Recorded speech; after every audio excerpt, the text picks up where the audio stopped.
Nous allons prendre nos Bibles. On va lire dans Jean, le chapitre 3. On n'a pas vraiment besoin de lire parce qu'on connaît par cœur, mais quand même on va le dire. Jean 3, le verset 16. Jean 3, le verset 16. Car Dieu a tant aimé le monde qu'il a donné son Fils unique, afin que quiconque croit en lui ne périsse point, mais qu'il ait la vie éternelle. Amen. Amen. On va aller dans Jean 13 cette fois-ci. Et on va lire les versets 34 et 35. Jean chapitre 13, à partir du verset 34. Je vous donne un commandement nouveau. Aimez-vous les uns les autres, comme je vous ai aimé. Vous aussi, aimez-vous les uns les autres. 35. À ceci, tous connaîtront que vous êtes mes disciples, si vous avez de l'amour pour les uns, pour les autres. Amen. Amen. Que Dieu vous bénisse. C'est à travers ces trois textes-là, peut-être en parlant, d'autres portions de l'Écriture nous seront inspirées. C'est à travers ces trois textes que j'aimerais m'adresser au peuple de Dieu aujourd'hui. Amen. Amen. Notre thème général pour le mois de février, c'est l'amour. Amen. Depuis quelques années, le mois de février à la MRI, chaque fois est placé sous l'insigne de l'amour. Nous parlons de l'amour parce que Dieu est amour. Amen. Nous parlons de l'amour de façon générale et nous faisons aussi, on insiste, je veux dire, sur l'amour conjugal. À cet effet, il y a eu les accames de l'amour que nous avons commencé depuis le 8. Depuis quelques années, c'est ainsi. J'ai entendu le conseil d'un homme de Dieu qui dit que chaque année, on ne peut pas placer le mois de février sous l'insigne de l'amour parce que le faisant, ça donne l'impression que ce n'est pas le Saint-Esprit qui parle, mais que c'est la Saint-Valentin qui inspire. C'est un avis qu'on peut respecter, mais il faut dire aussi que quand Dieu parle, quand Dieu nous demande de faire des choses, ce n'est pas forcément semblable à une pilule du lendemain qui se prend en prise unique. Dieu n'est pas contre la répétition. Et Dieu peut parler en disant à son serviteur, mon fils, chaque année, voici ce que tu dois faire. Et les exemples sont multiples dans la Bible. Amen. Et il peut le dire chaque année pendant 5 ans, pendant 10 ans, traiter d'un thème. On va traiter du thème. J'ai vu des hommes de Dieu qui ont entendu la voix de Dieu et qui ont fait des années où tu ne les verras pas dans d'autres couleurs que le blanc. Il passe toute une année, chaque fois qu'il doit prêcher, il est en blanc. C'est Dieu qui lui a dit de le faire et il le fait. Donc quand Dieu parle, ça peut être des consignes précises, mais ça s'étend dans un temps. Ici, nous sommes heureux d'être conduits par le Saint-Esprit qui nous parle, qui nous oriente au travers de notre Père spirituel qui est un prophète, quelqu'un à qui Dieu parle. Donc, je crois que si nous continuons de parler d'amour, c'est parce que c'est la saison. Il faut dire Amen. Amen. Je suis venu te parler d'amour aujourd'hui. Et au-delà de te parler, je suis venu te communiquer l'amour en ce jour. La Bible dit que Jésus a tenu certains propos qui ont choqué les personnes qui le suivaient. Un jour, il leur dit que personne n'est digne de le suivre. Personne donc ne serait digne d'aller dans le royaume des cieux. Personne ne peut être en réalité un bon disciple de Jésus si ce dernier ne boit le sang de Jésus et ne mange sa chair. Et quand Jésus finit de parler ainsi, la Bible dit les gens se concèdent et trouvent que ses paroles sont dures. Et Jésus connaît les pensées du cœur des personnes qui l'écoutaient. La Bible dit, Jésus, sachant cela, va prendre la parole encore et dire, ma chair est vraiment de la nourriture et mon sang est vraiment un breuvage. Amen. Pourquoi il insiste? Il insiste parce que les gens avaient commencé à parler et commençaient petit à petit à connaître Jésus. Ils savaient que Jésus parlait en parabole.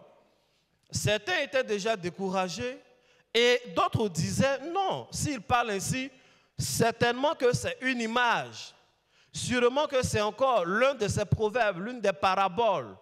Il ne s'agit pas vraiment de son sang. Mais Jésus, lorsqu'il réplique pour dire, ma chair est vraiment une nourriture, mais il vient de trancher la question. La Bible dit, une multitude l'a quitté ce jour-là, et il est resté avec les quelques-uns des disciples que nous connaissons. Amen. Et il est étonné, Jésus, il leur pose la question, et vous, pourquoi vous ne partez pas? Les autres ont trouvé que mes paroles sont dures. Pourquoi vous restez avec moi? La Bible dit que Pierre va prendre la parole et dit, Seigneur, tu as les paroles de la vie, à qui irons-nous? Je suis venu en ce jour te communiquer une parole de la vie. Amen. Autre chose dont je veux te parler,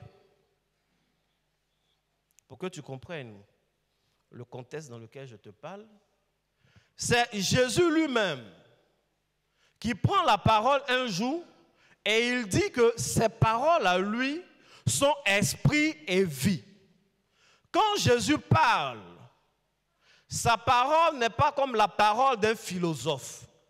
Quand Jésus parle, sa parole n'est pas comme la parole d'un docteur, comment on appelle, qui n'est pas rempli de l'esprit, comme les pharisiens de son temps.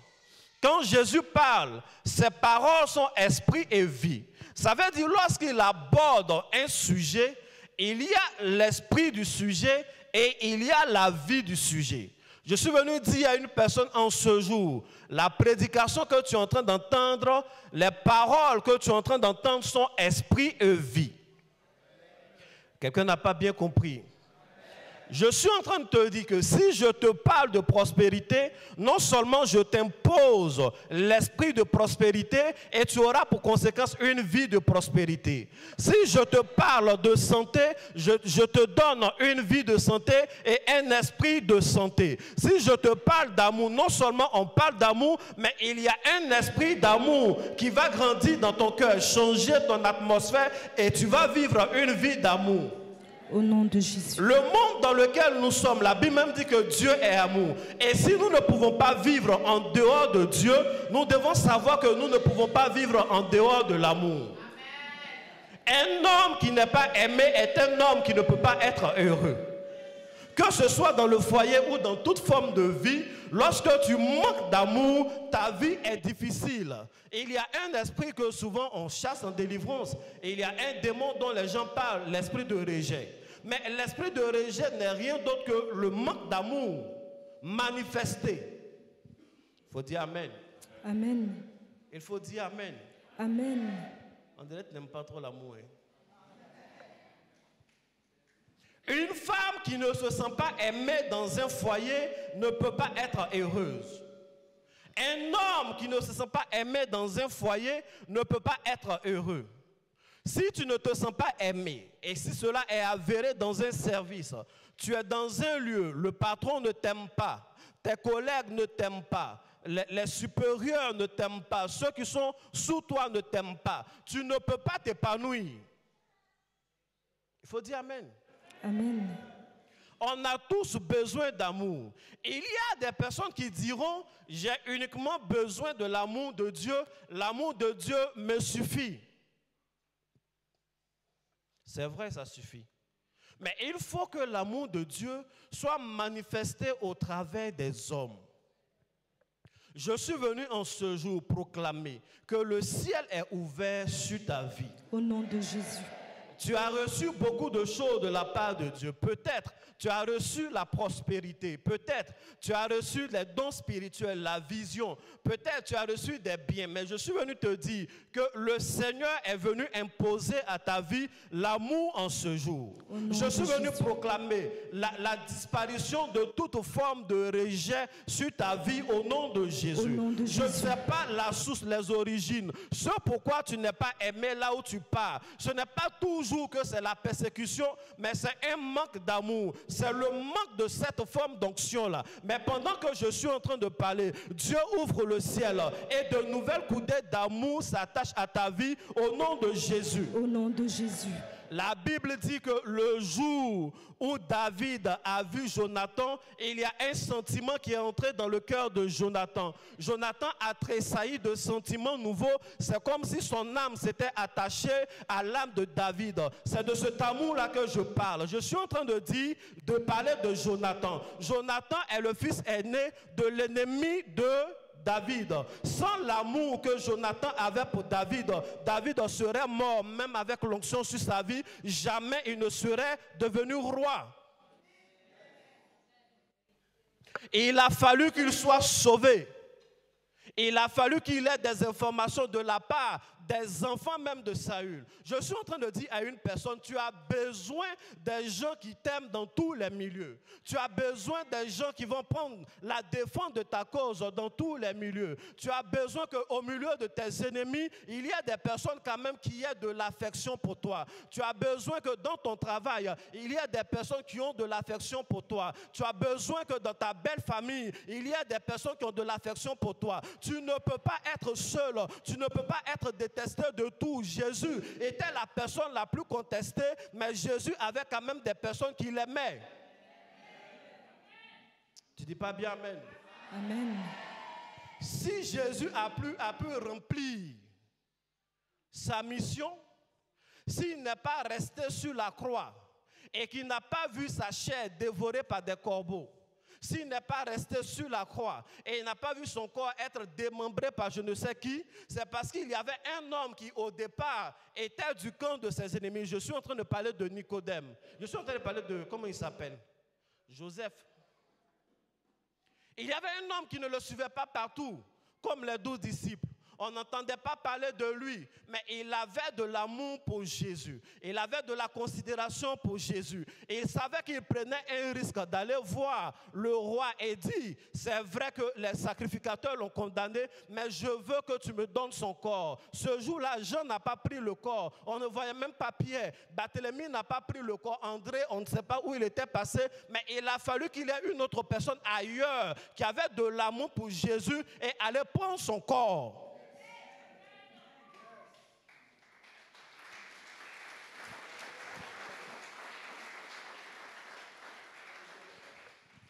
Jésus, excusez-moi, était dans une position de faiblesse parce qu'il n'était plus avec nous. Il était en train de rendre ministère parmi les morts.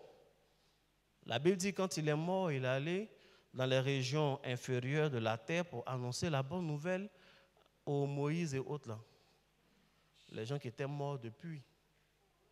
J'ouvre une parenthèse pour dire, il y a des gens qui sont très africanistes et autres qui disent qu'on avait des ancêtres avant les pharaons qui n'ont pas entendu parler de Jésus, donc ceux-là ils vont là en enfer et autres.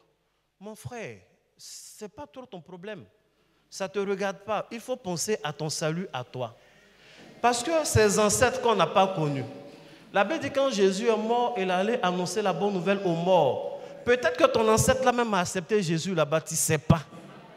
Et puis toi, au nom de cet ancêtre-là, tu dis non, si nos ancêtres avant, je ne sais pas, 3000 ans ou 2000 ans avant Jésus, n'ont pas connu Jésus, c'est que cette affaire de Jésus, ce n'est pas vrai.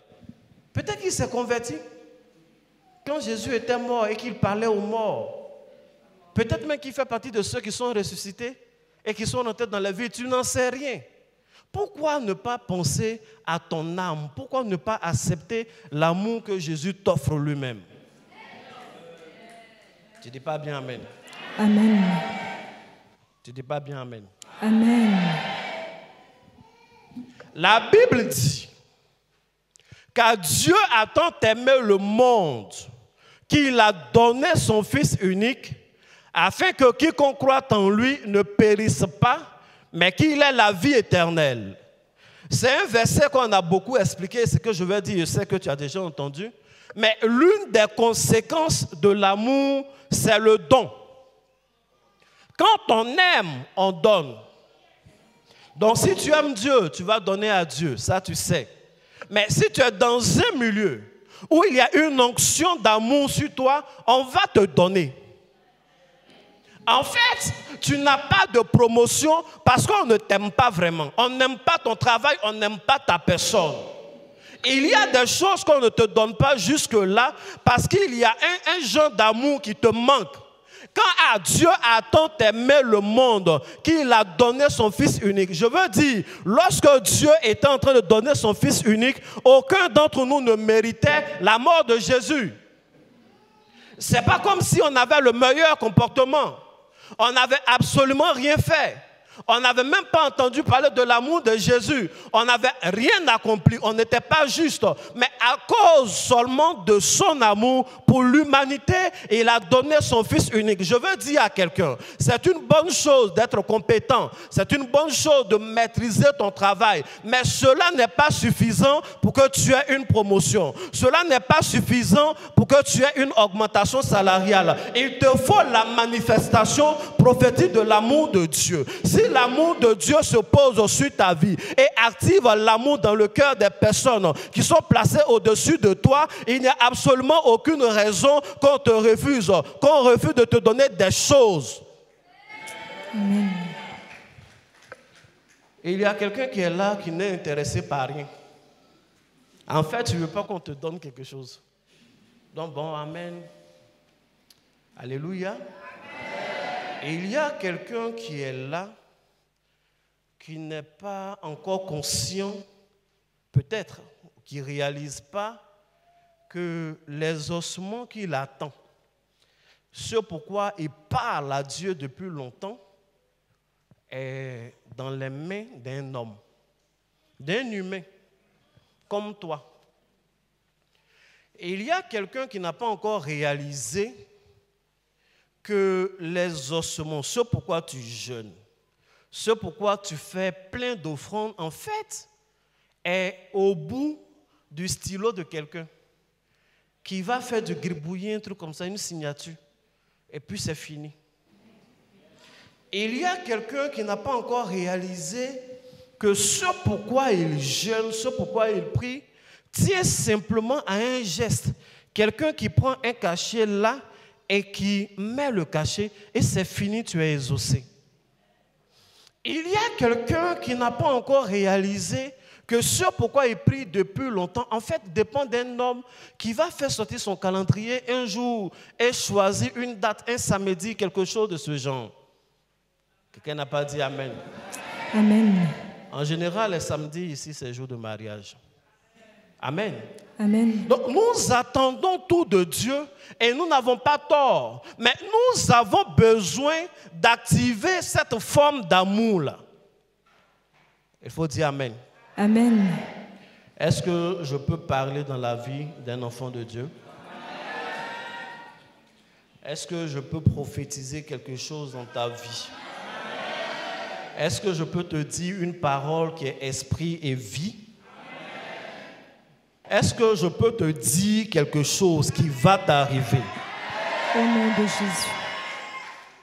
En fait, quand tu dis Amen, c'est comme si tu ouvrais ton cœur. Tu attends la chose.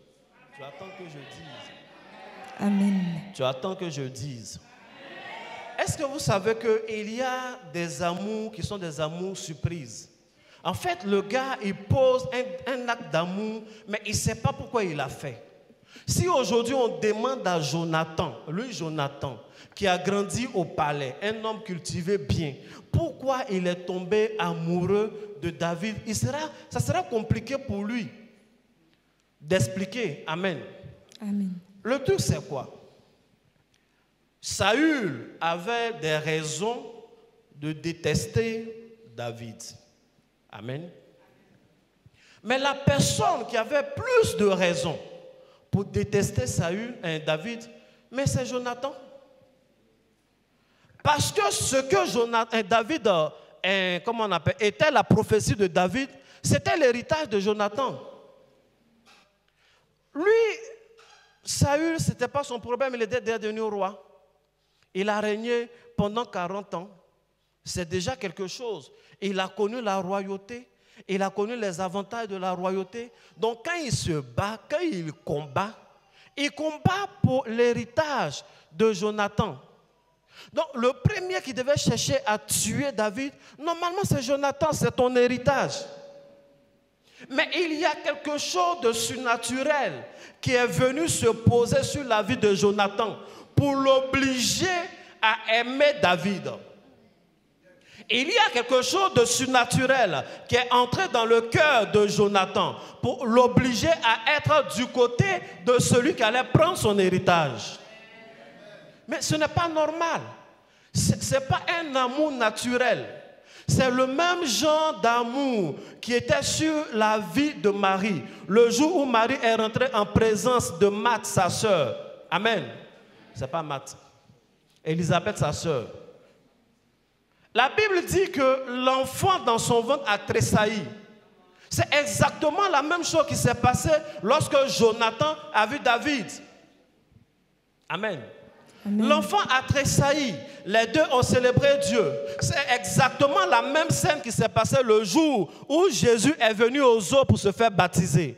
Il y a quelque chose qui s'est passé dans Jean-Baptiste. Et lui-même, Jean-Baptiste, étant grand prophète, tout le monde était venu pour l'écouter. Tout le monde était venu pour dire combien de fois il est bien. Ce qu'il dit est de Dieu. Il avait sa célébrité. Il avait ses fils spirituels. S'il finit le ministère, il doit confier le ministère à l'un de ses fils. Il continue ces choses. Mais lorsqu'il a vu Jésus de loin, quelque chose est entré en lui et il était obligé de prophétiser que Jésus est plus grand que lui. Bien sûr.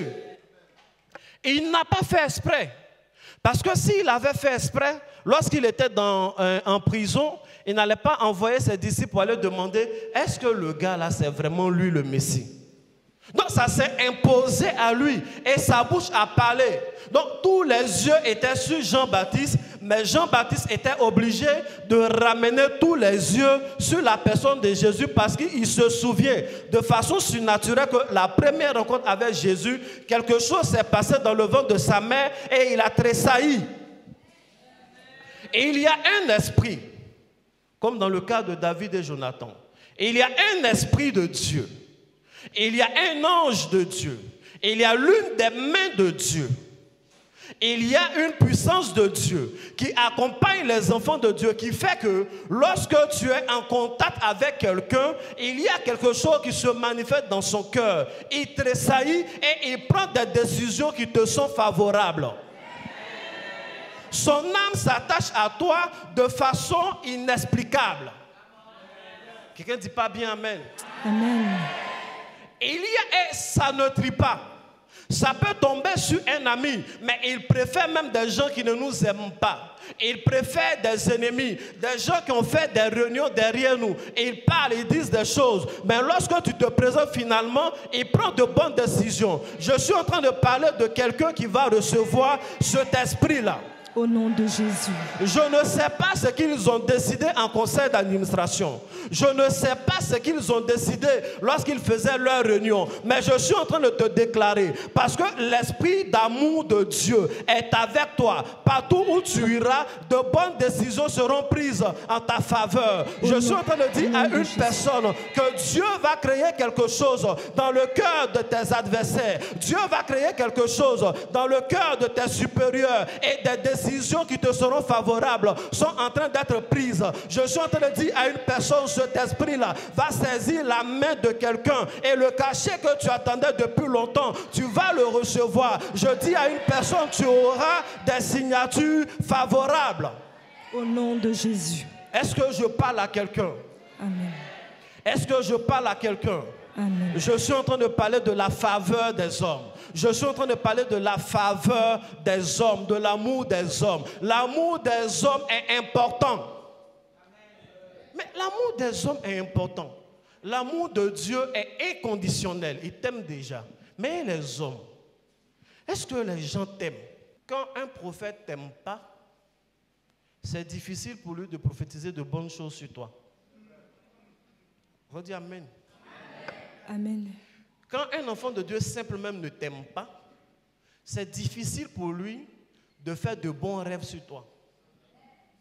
Du genre, il va rêver, Dieu t'a béni, ça ne rentre pas dans son réseau. Parce que son cœur ne t'aime pas. Il ne t'aime pas, il ne peut pas voir de bonnes choses. Quand quelqu'un ne t'aime pas, tu peux te tuer au travail, mais on ne remarque pas ce que tu fais. On ne remarque pas ce que tu fais. Quand quelqu'un ne t'aime pas, quand il n'y a pas l'amour sur toi-même, c'est bizarre. Tu vas te tuer cadeau. Tu te tapes tout le boulot. Mais le jour qu'on doit féliciter, on ne te félicite pas. Tu fais les plus belles créations. Et puis, ce que tu fais aujourd'hui, que personne ne célèbre, le lendemain, quelqu'un d'autre vient faire la moitié et on l'adouble. On le célèbre. Toi-même, tu es assis et puis tu es étonné. Et si tu décides de dire, mais ça là, hier, il a fait mieux, on dira, tais-toi, jaloux. Pourtant, tu as fait. Amen. Amen. Quand quelqu'un ne t'aime pas, n'aime pas ce que tu fais, il ne peut pas t'honorer, il ne peut pas te célébrer. Quand tu es dans un endroit où tu es respecté, il faut qu'il trouve le moyen de te descendre. Amen. Mais quoi qu'il en soit, nous avons besoin de l'amour des hommes. Amen. Nous avons besoin de l'amour des hommes. Il faut prendre encore Matthieu, chapitre 13, verset 24. Il leur proposait une autre parabole et il dit: le royaume des cieux est semblable à un homme qui a semé une bonne sémence dans son champ. 25. Mais pendant que les hommes dormaient, son ennemi vint, sema de l'ivraie parmi le blé et s'en alla. 26. Lorsque l'herbe eut poussé et donné du fruit, l'ivraie parut aussi. 27. Les serviteurs du maître de la maison vinrent lui dire: Seigneur, n'as-tu pas semé une bonne sémence dans ton champ? D'où vient donc qu'il y a de l'ivraie? 28. Il leur répondit: c'est un ennemi qui a fait cela. Et les serviteurs lui dirent: veux-tu que nous allions l'arracher? 29. Non, dit-il, de peur qu'en arrachant l'ivraie, vous ne déraciniez en même temps le blé. 30. Laissez croître l'ensemble l'un et l'autre jusqu'à la moisson. Et, à l'époque de la moisson, je dirai au moissonneur: arrachez d'abord l'ivraie et liez-la en gerbes pour la brûler, mais amassez le blé dans mon grenier. En fait, je voulais expliquer le dernier passage, mais l'Esprit de Dieu m'a dit de revenir sur Jean 3,16 et de proclamer dans la vie des gens. Comme je suis son outil, je me laisse faire. La conséquence de l'amour, l'une des conséquences de l'amour, c'est le donner. Un amour inconditionnel. Quand cet amour-là est sur toi, on te donne. On te donne les choses. On te donne les choses. Les choses dont tu as besoin, tu es là et on te donne.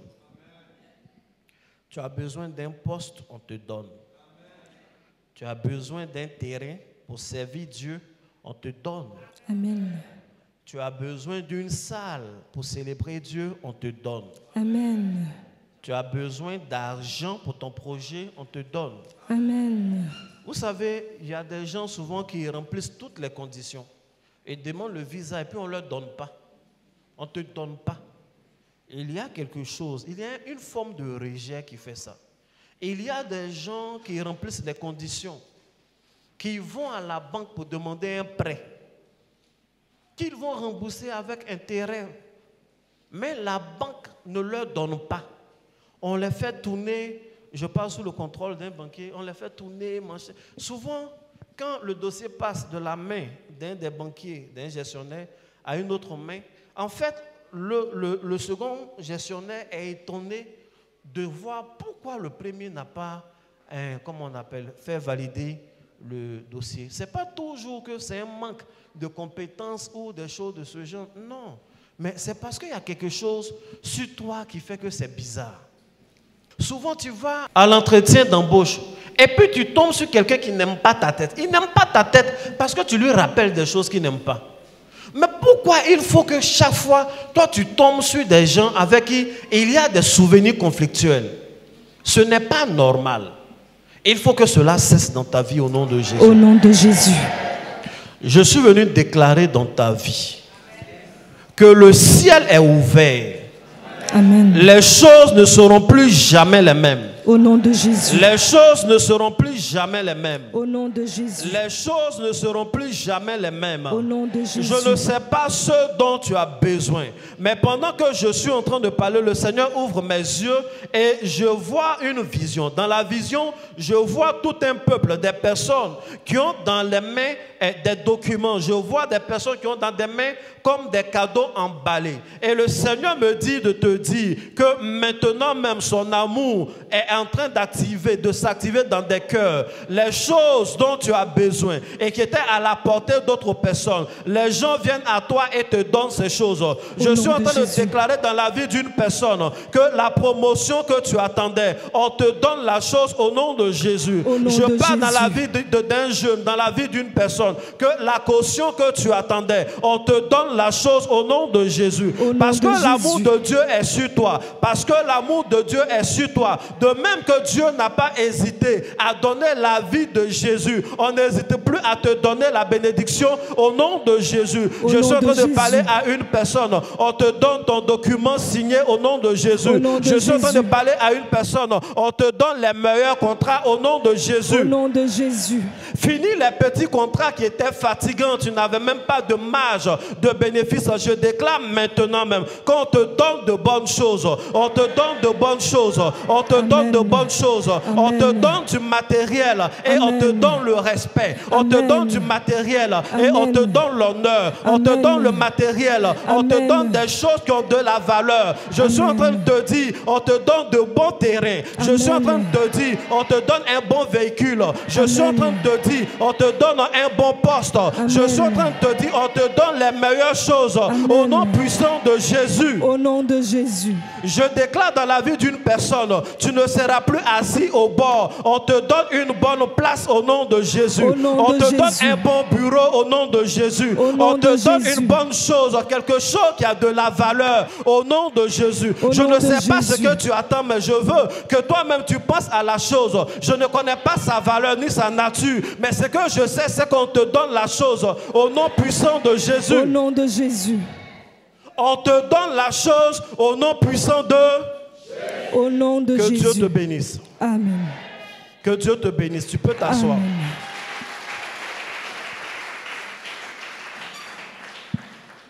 Lorsque Dieu est avec quelqu'un, la bénédiction de Dieu se manifeste dans la vie de cette personne.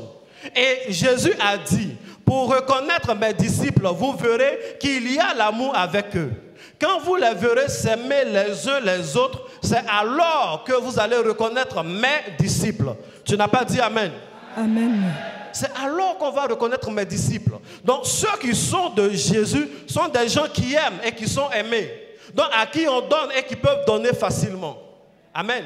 Amen. Normalement, ce qui fait le caractère principal de l'Église, c'est l'amour. Donc nous devons nous aimer. Je vais ouvrir une parenthèse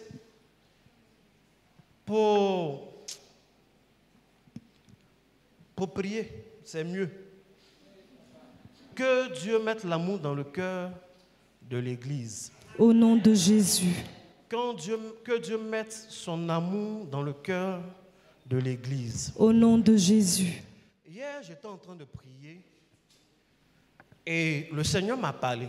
Le Seigneur m'a dit deux choses que je veux partager avec vous.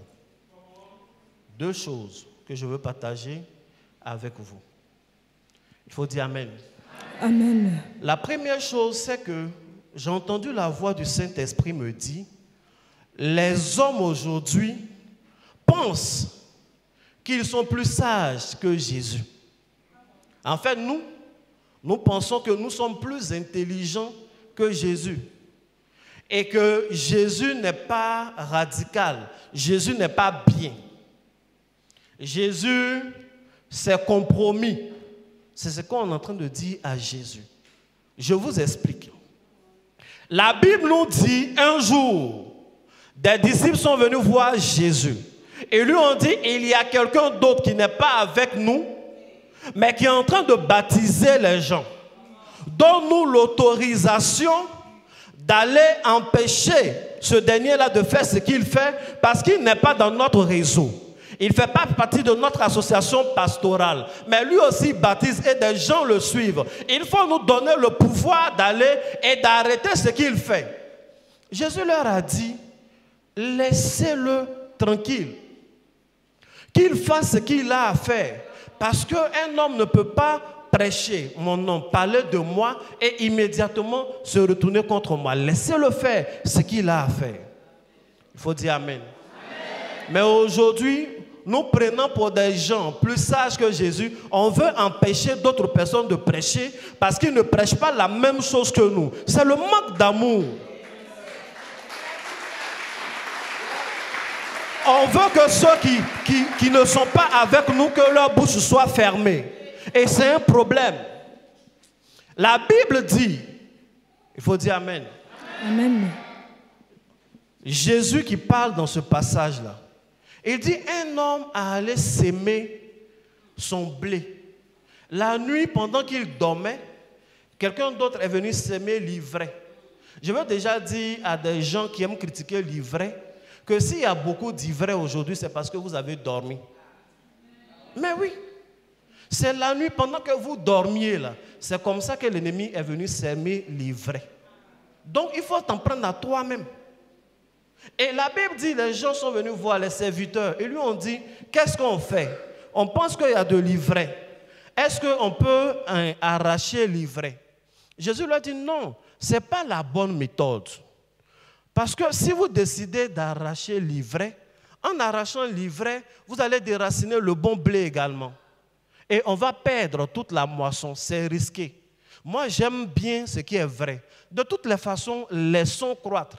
Et à la moisson, on va reconnaître le vrai et on va reconnaître l'ivraie. Le vrai aura le bon sort et l'ivraie sera jeté dans le feu, comme une herbe quelconque.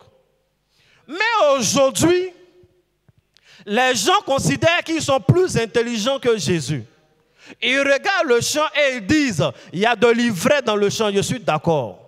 Ils regardent le champ et ils disent, parce qu'on a dormi, mais ça ils ne reconnaissent pas, il y a de l'ivraie qui est rentré dans l'église. Sauf que eux, leur sagesse, c'est que dès maintenant, on doit arracher l'ivraie. Et en voulant arracher l'ivraie, ils sont en train d'arracher le vrai.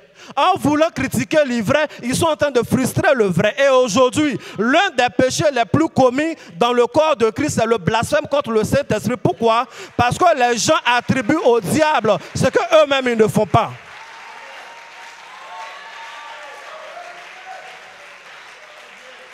On pense être plus intelligent que Jésus.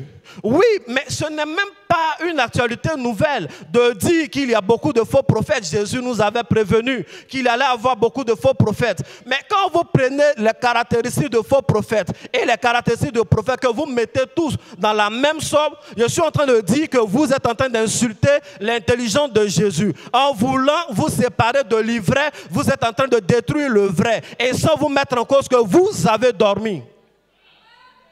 C'est parce que vous avez dormi que l'ivraie a été sémée. Il faut dire Amen. Et aujourd'hui, l'amour manque dans le corps du Christ. Je vais aller vite à cause du temps. La deuxième chose que je veux dire, c'est que Satan est heureux. Il y a un danger qui l'arrange. Il est heureux, il danse. J'explique. Je vais prendre des exemples concrets. Il y a un homme de Dieu très connu qu'on appelle Marcelo Tunasi. Je ne le connais pas personnellement, mais c'est des vues, on les voit. Et moi, je pense que c'est un homme de Dieu. Je le crois. Il prêche Jésus, il baptise des gens. Grâce à son ministère, des gens seront sauvés. Beaucoup d'ailleurs. Amen. C'est vrai, non? Il y a un autre homme de Dieu qu'on appelle Joël Francis Tatou et tous les autres prophètes d'ailleurs. Je crois que c'est un homme de Dieu. par son ministère, beaucoup sont guéris, sauvés, ils iront au paradis. C'est vrai, non? Donc les deux sont des hommes de Dieu. Si Marcelo Tounassi est un homme de Dieu et que moi je commence à l'insulter, à le traiter de tous les noms, à faire des publications Facebook pour le dénigrer ou l'insulter, le diminuer, quelle est la récompense que je vais avoir? C'est un problème. On connaît tous la Bible. Si vous commencez à insulter publiquement des hommes de Dieu, la conséquence c'est la malédiction. La conséquence c'est la malédiction. On n'insulte pas un homme de Dieu. On n'humilie pas les hommes de Dieu. Ce n'est pas bon. Si une autre personne se lève pour insulter le prophète Tatou, par exemple, pour insulter Daddy Dolski, les prophètes pour eux-mêmes est plus grave. Si tu l'insultes alors qu'il est de Dieu, la conséquence, c'est la malédiction. Et quand les chrétiens sont maudits ou vivent des difficultés liées à ces choses, la seule personne qui est heureuse, c'est Satan. Maintenant, qu'est-ce qui se passe? Ce qui se passe, c'est que les hommes de Dieu, animés par je ne sais quelle nouvelle chose, décident de livrer les uns et les autres à la vindicte populaire. Quand un papa qu'on aime bien fait une publication sur un prophète qu'on aime aussi, et que par sa voix qu'il porte, tout le corps de Christ, les gens viennent sous le poste pour insulter l'homme de Dieu. Par exemple, quand il écrit qu'on met des photos du talit, vous voyez les trucs que les juifs portent là, pour dire ça, ce n'est pas utile. C'est un message, il n'y a pas de problème. Mais allez-y voir les réponses en bas. Les gens insultent tout ce qui est prophète. Voilà, on a vu Tatou faire ça, et c'est un maudit. Il est en temps, mais en écrivant ça, tu es en train de t'attirer la malédiction. Et si de nous, les prophètes, de mon côté, je viens aujourd'hui pour dire, les pères là, leurs églises sont mortes, il n'y a aucun miracle là-bas. Les pères là, c'est des jaloux, je dis des choses comme ça. Il y a plein qui m'aiment, il y a plein qui aiment les prophètes. Ils vont aussi avoir la force d'exprimer certaines choses. Et ils vont dire c'est vrai, ils vont faire sortir des choses sur eux. Mais en insultant un homme de Dieu, tu t'attires la malédiction. Et moi, je vous dis, ne soyez pas des insulteurs d'hommes de Dieu. Daddy nous a toujours éduqués. Si tu vois un homme de Dieu qui fait des choses bizarres que tu ne comprends pas, pose des questions. Renseigne-toi, mais ne soyez pas des insulteurs d'hommes de Dieu sur la place publique.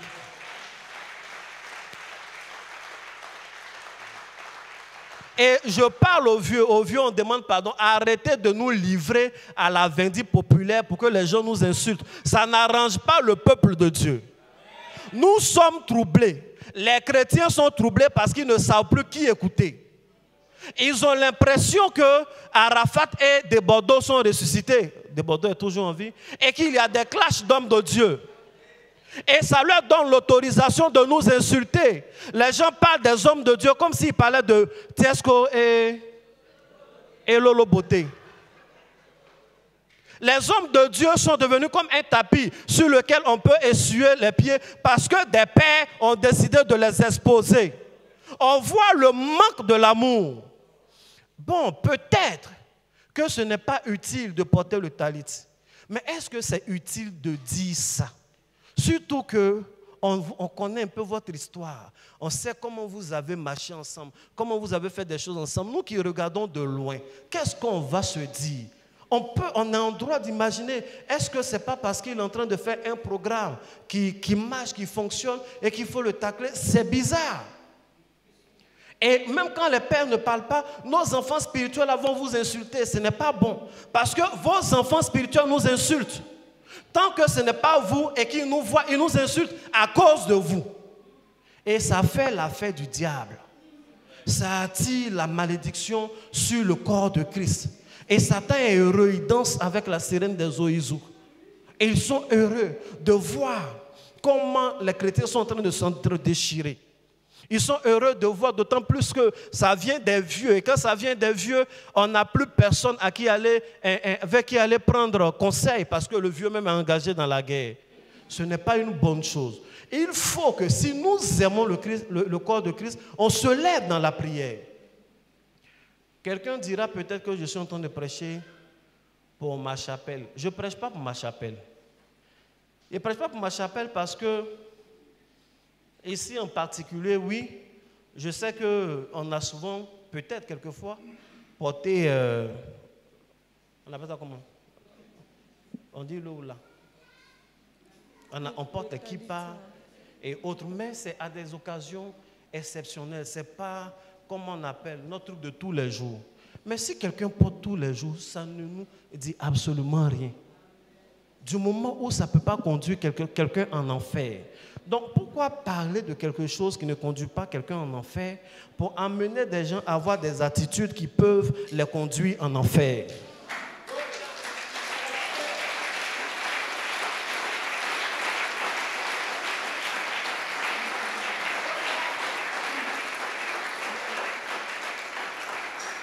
On a du mal à comprendre. On a du mal à comprendre que vous nous donnez des conseils en disant, on ne donne pas des prophéties, surtout, ne détaillez pas la vie des gens publiquement devant les gens. Il ne faut pas tout dire. Un prophète, il respecte le secret. Et le lendemain, venir dire que vos prophéties ne sont pas profondes. Ça sert à quoi de lui donner son numéro de téléphone qu'il connaît déjà, de dire son nom qu'il connaît déjà? Mais c'est vous qui avez dit de ne pas tout dire. Donc on lui donne un peu et puis après on les reçoit au bureau. Donc on ne sait plus quoi faire. Si on dit, bon, ok, il faut qu'on aille plus en profondeur, on l'appelle, on dit tout son nom, on donne des détails, vous avez dit qu'on n'est pas sage. Si on l'appelle, on dit simplement son nom et on le laisse, vous dites que oui, ça ne sert à rien de dire le nom des gens. Mais qu'est-ce qu'on doit faire? Humblement, dites-nous, on va faire. J'étais en train de prophétiser un jour. J'étais en train de prophétiser un jour. Et je suis venu, je parlais. Je n'étais même pas orateur. Je devais prier pour la fin, mais le Seigneur m'a donné le nom de quelqu'un. Et j'ai dit son nom et son prénom. La personne s'est levée et est venue devant. Mais je n'ai pas reçu de message. Ça, honnêtement, ce n'est pas comme si je gardais le reste après. Tout ce que j'avais entendu, c'est le nom. Et j'ai obéi, je l'ai appelé. Et je lui ai donné un message biblique. Je lui ai dit que Dieu l'aime, c'est tout. Que Dieu vous aime et vous connaît. Et faites confiance à Dieu. Ça, ce n'est pas une prophétie précise de chez précise. Mais c'est ce que je lui ai dit. Et puis il allait s'asseoir. Quand il allait s'asseoir, il était assis dans le fond. Et il a commencé à pleurer. Il pleurait. Donc ça m'a interpellé. Je suis allé vers lui, je lui ai demandé ce qui se passe. En fait, c'était un programme où de grands prophètes étaient passés. Dadi même était orateur à ce programme-là. Et ils rendaient visite, mais ils l'ont fait rapidement orateur. Ils ont donné des prophéties et autres. C'est un gars qui était musulman. Et après, il est devenu chrétien, mais il a eu la culture des marabouts. Et il va avec ses frères, ses amis chez les marabouts. Le marabout détaille la vie des autres, là, mais lui, on ne parle jamais de lui. Ils font des sacrifices, ça marche pour les autres, ça ne marche pas pour lui. Mais petit à petit, j'abrège, il est devenu chrétien. On lui a dit, il y a des prophètes. Il est venu au programme des prophètes aussi, là. Les gens ont prophétisé sur des personnes, même des passants. Mais lui, il était dans la salle. Aucun des prophètes n'a prophétisé sur lui. Et il était assis dans la salle, il priait, et il se disait qu'il est foutu. Il sait que ses problèmes vont rester parce qu'il n'a aucune garantie que Dieu le connaît. Il n'a aucune garantie que Dieu entend ses prières même. Est-ce que Dieu sait qui il est? C'est ce qu'il était en train de se dire. Et puis j'ai dit son nom. Il s'est levé, il est venu. Tout ce que j'ai dit, c'est son nom. Je lui ai dit d'aller s'asseoir. Dieu le connaît, il est avec lui, il aime. Donc il a reçu sa réponse comme ça. Et il dit il n'a pas besoin de 1000 prières parce qu'il sait que véritablement, si Dieu le connaît personnellement et qu'il entend ses prières, tôt ou tard, il sera exaucé. Amen. Donc souvent, les choses qu'on fait quand on t'appelle et puis on dit le nom, si on n'a pas dit beaucoup, tu ne sais pas ce qui se passe dans le cœur de l'individu. C'est une réponse à la prière qu'il avait adressée à Dieu. Que Dieu vous bénisse. Amen. Est-ce que tu peux acclamer le Seigneur?